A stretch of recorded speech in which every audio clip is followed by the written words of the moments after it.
Alright, I figure I might as well shoot a video. This crazy ass fucking blizzard shit. I'm in my crib. Got my windows plastic up. Snow done came all the way up to the window. Yeah, it's crazy, man. 29 degrees right now, feeling like 13, and look at the gusts right there at 38 miles per hour. Snowfall so far, take a look. The Lehigh Valley International Airport, 21.2 inches of snow. Philadelphia, almost 18 inches. King of Prussia, 17 inches of snow. And look at Trenton, right around 15. And once again, what to expect this evening. More periods of that moderate to heavy snow as that second band works its way back through. Gusty winds up to 50 miles per hour. More power outages are likely, as well as the reduced visibilities.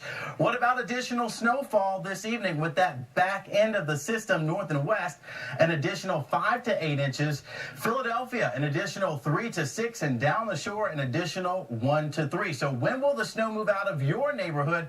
Meteorologist Dave Warren has the latest on that. Dave. Yes, we are getting close to that time where the snow will be winding down, well past the halfway point of this storm so far. But man, it's sure the don't snow make no and sense, the wind man. that will cause more coastal flooding. Let me try to see if I can get a quick peek outside. So let's start off with the snow. See, man, me quick look.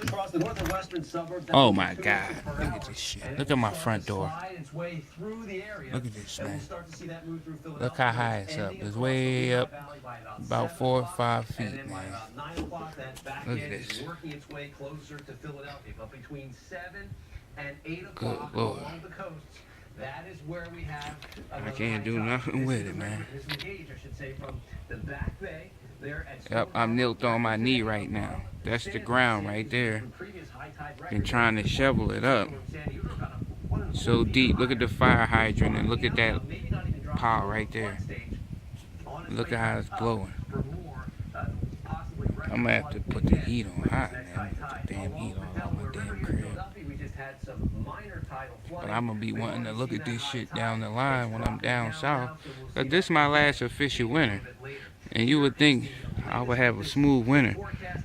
Nope. Look at the cars. That's a Chrysler 300. People have been trying to dig their shit out, but they don't even, oh man.